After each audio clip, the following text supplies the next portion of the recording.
ನಾಗನು ಒಲಿದರೆ ಮಾಣಿಕ್ಯದಂತೆ ಎಂಬ ಮಾತು ನೂರಕ್ಕೆ ನೂರು ಸತ್ಯವಾಗಿರ್ತಕ್ಕಂಥದ್ದು. ಈ ವಿಚಾರವನ್ನು ಯಾಕೆ ಹೇಳ್ತಾ ಇದ್ದೇನೆ ಅಂತ ಕೇಳಿದರೆ, ಇವತ್ತಿನ ದಿವಸ ನಾಗರ ಪಂಚಮಿ ಹಬ್ಬದ ಹಾರ್ದಿಕ ಶುಭಾಶಯಗಳನ್ನು ತಿಳಿಸುತ್ತಾ, ಒಂದು ಕುಟುಂಬದಲ್ಲಿ ನಾಗದೋಷ ಹೇಳ್ತಕ್ಕಂಥದ್ದು ವಿಪರೀತವಾಗಿ ಬಾಧನೆಯನ್ನು ಕೊಡ್ತಾ ಇತ್ತು. ಆ ವ್ಯಕ್ತಿಗಳು ದಿನದಿಂದ ದಿನಕ್ಕೆ ಹಣ್ಣುಗಾಯ ನೀರ್ಗಾಯ ಆದ ರೀತಿಯಲ್ಲಿ ಆಗ್ತಾ ಇದ್ದರು. ತದನಂತರದಲ್ಲಿ ಅದಕ್ಕೆ ಸಂಬಂಧಪಟ್ಟು ವಿಚಾರ ವಿಮರ್ಶೆಗಳನ್ನೆಲ್ಲ ಮಾಡಿದಾಗ ನಾಗದೋಷ ಹೇಳ್ತಕ್ಕಂಥದ್ದು ಇದೆ ಎಂಬುದಾಗಿ ಹೇಳ್ತಾ ಇದ್ದರು. ಅದಕ್ಕೆ ಸಂಬಂಧಪಟ್ಟು ಪರಿಹಾರಾದಿಗಳನ್ನು ಮಾಡ್ಕೊಂಡು ಹೋಗ್ತಾ ಇದ್ದರು. ಆದರೂ ಕೂಡ ಅವ ಕುಟುಂಬದಲ್ಲಿ ಶಾಂತಿ ಅಥವಾ ನೆಮ್ಮದಿ ಹೇಳ್ತಕ್ಕಂಥದ್ದು ಇರ್ತಾ ಇರಲಿಲ್ಲ.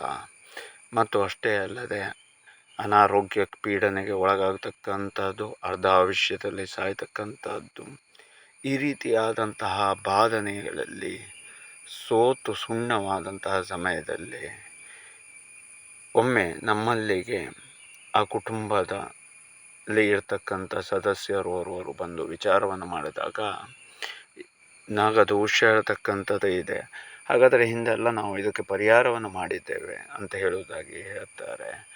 ಆದರೆ ಆ ದೋಷ ಬಾಧೆಗಳು ಅಷ್ಟು ಸುಲಭವಾಗಿ ಹೋಗುವಂಥದ್ದಲ್ಲ.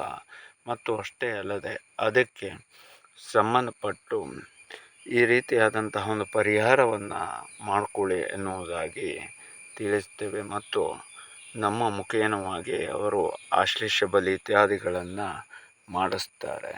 ಮಾಡಿಸಿದ ನಂತರದಲ್ಲಿ ಕೆಲವೇ ಸಮಯದಲ್ಲಿ ಆ ಮನೆಯಲ್ಲಿ ಒಂದು ರೀತಿಯಾದಂತಹ ನೆಮ್ಮದಿಯ ವಾತಾವರಣ ಹೇಳ್ತಕ್ಕಂಥದ್ದು ಉಂಟಾಗ್ತಾ ಬರ್ತದೆ. ಮತ್ತು ಅಷ್ಟೇ ಅಲ್ಲದೆ ಏನು ಸಾವು ಮತ್ತು ಬದುಕಿನ ನಡುವೆ ಹೋರಾಟವನ್ನು ಮಾಡ್ತಾ ಇರತಕ್ಕಂತಹ ವ್ಯಕ್ತಿಗಳು ಆರೋಗ್ಯ ವೃದ್ಧಿಯಾಗ್ತಾ ಬರ್ತದೆ. ಆನಂತರದಲ್ಲಿ ಮನೆಯಲ್ಲಿ ಸ್ವಲ್ಪ ಮಟ್ಟಿಗೆ ವ್ಯಾವಹಾರಿಕವಾಗಿ ಹಣ ಹೇಳ್ತಕ್ಕಂಥದ್ದು ನಿಲ್ತಾ ಬರ್ತದೆ.